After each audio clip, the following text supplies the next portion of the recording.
First off, I just want to say I'm absolutely full of cold, so apologies for that. I haven't been to the doctors because I'm fairly certain he'll diagnose me as being dead. But today's video. The Dangerous Dogs Act prevents people in the UK from owning certain breeds of dogs. In England, you cannot own an American pit bull. They're illegal. For me, that's daft because there's no such thing as a bad dog. There's just bad owners. But the most dangerous dog has got to be the Labrador. And I say that because have you noticed how many of their owners have gone blind? That's a terrible old joke, but it links into today's subject, which is the animal rights activist Wendy Turner Webster went on to daytime television to argue the case that guide dogs, that's seeing eye dogs for the blind, should be abolished. And her thinking on this is that working dogs do so without giving their consent. Now, I think to understand this, we need to roll back time a bit. And when I say a bit, I mean 30 to 40,000 years. If you're religious, these numbers are going to be quite confusing. But it's in that time period, that 10,000 years, that they believe that wolves were first domesticated. Important point, modern wolves are not the ancestors of modern dogs. They both share a common ancestor that went extinct thousands of years ago. But for the purpose of this video, when I say wolves, I mean the things that grew into our dogs.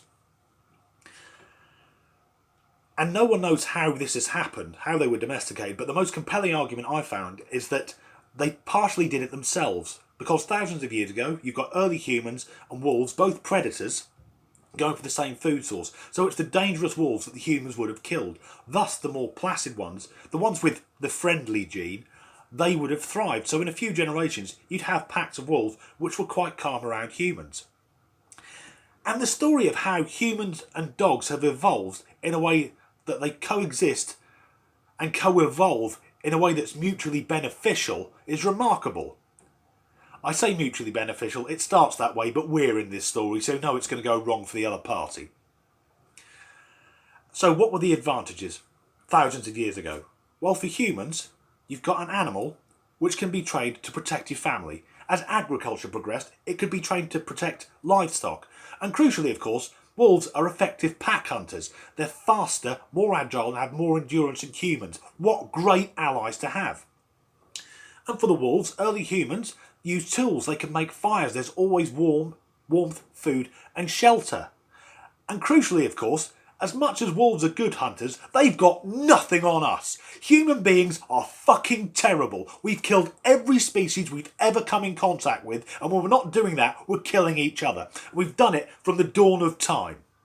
The first ever cave paintings, the birth of art, the people who wanted to show something of their lives, what did they paint? Pictures showing we killed a fucking mammal! And a few years ago, I was on holiday in San Francisco and I got on a boat trip to go whale watching. And I've seen humpback whales on the news and they migrate through there, and documentaries, the rest of it. David Attenborough type shit. But I was not prepared for the actual size of these things when they come alongside you. They are mind-blowing. But that's me as a modern human. I'm sure our ancestors, the first time they saw a whale, their thought would have been, how the fuck are we meant to kill this then? Don't worry, we did manage it.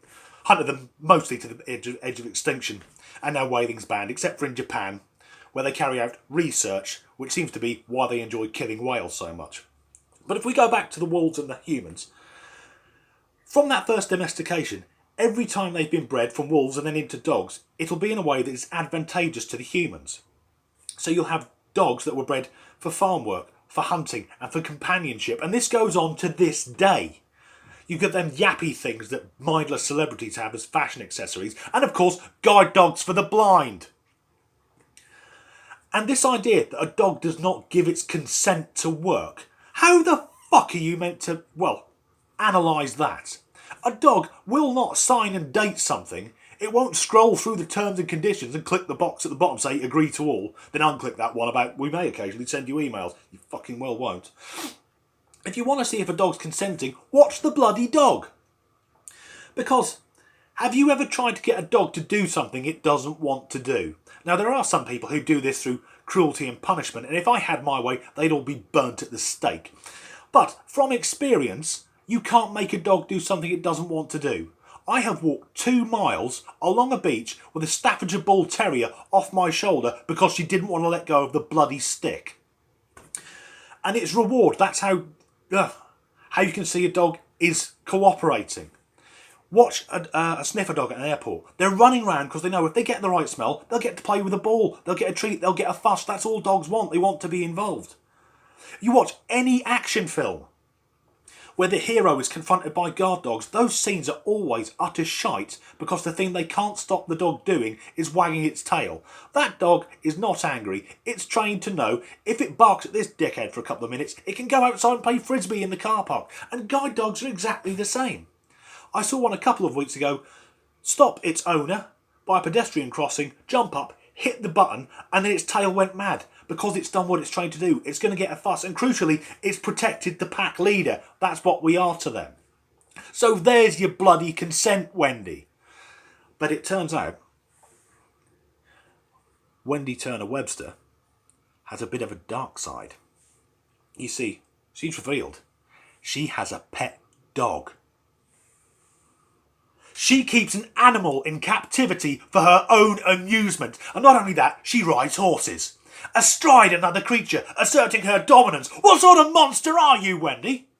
It's like she's saying she can have a dog, although she doesn't need one, but blind people who do need them can't. Because let's be fair, her dog must have had some training. If they're not trained at all, then every time you leave the room, a dog will rip the sofa apart and shit on the floor. So, she must have trained her dog, and I assume it didn't give its consent. Now, I will finish this on what I like very rarely do, something serious. Because it's coming up to Christmas, and there are thousands of people who'll be thinking, oh, we'll get a puppy. If you get a puppy, that is a commitment you've got for 10, 15, 20 years, every single day. You can't have a day off with a dog. It doesn't work like that. And don't go to a puppy farm. There are thousands of dogs that need rehoming in shelters. Give one of them a chance. So there you go. That's a video on the dog, man's best friend, and Wendy Turner Webster, who's a bit of a bitch.